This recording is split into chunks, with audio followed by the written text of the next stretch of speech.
Greetings, this is Dr. Hadley. You just finished selecting your domain name. We've just covered how to create a subdomain. The next step would be to install WordPress on that domain. So what you want to do is in your back office area, in your hosting account, scroll over to Home, and under the heading for website, you see one with the WordPress icon, and it says install WordPress. That's what you want to click on now. So click install WordPress, because right now you have a domain name with nothing on it. There's no website, there's nothing, so you have to tell it what to do.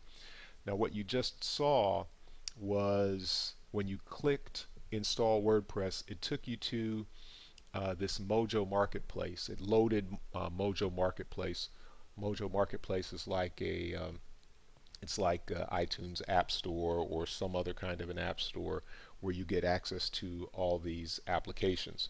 WordPress is just an application, and what you're going to do is you're going to install the WordPress application on your domain.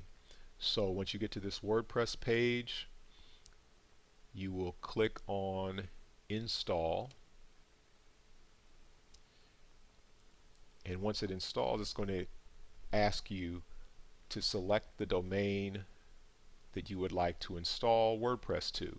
So click the down arrow and you'll see all the domains that you have set up. So what you'll see is your primary domain, say www.johnsmith.com, and if you created a subdomain, you'll also see that here.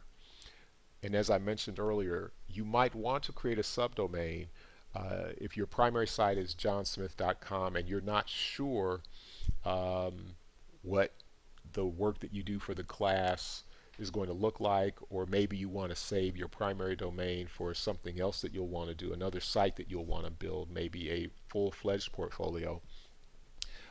What you could do for the class is create a subdomain and put the name of the course in front of your primary domain name. So what I just created previously was the subdomain digital social media SU14, summer 14, and then private tutor marketing. That's one of my primary domains. So I want to install WordPress there. This is a domain with nothing on it.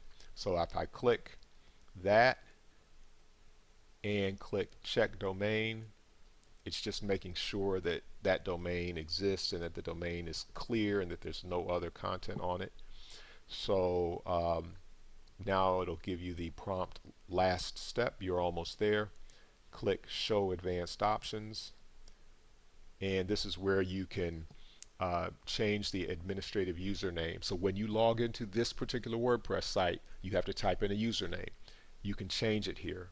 Right now it has my full email address.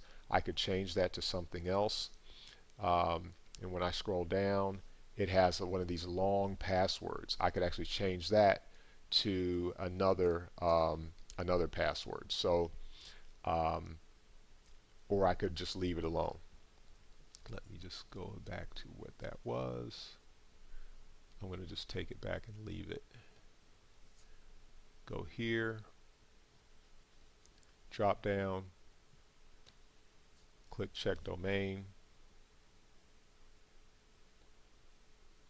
and I'm just going to leave everything as is, but I'd recommend that you go ahead and change your password to change me.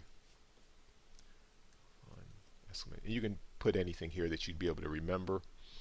I'm going to switch my username for this one to P Hadley. Change me 1 exclamation mark. I've read the terms and conditions. Click install now. And what's happening right now is it's loading WordPress onto that domain. It's going to switch you to a page that's going to indicate the loading process. If you look up here at the top of the page, you see high five, your process is underway. browse the marketplace products while you wait. You don't have to do that. That's them trying to upsell you on other products. You can click just to close that window and just recognize that what's going to be happening here is WordPress is loading onto your domain, and it happens pretty quickly. High five, your install is completed. View credentials.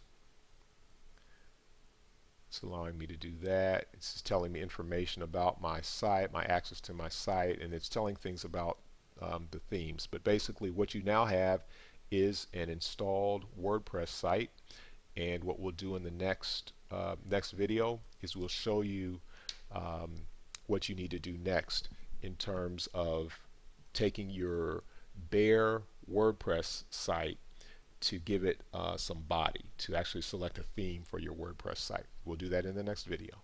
We'll see you there.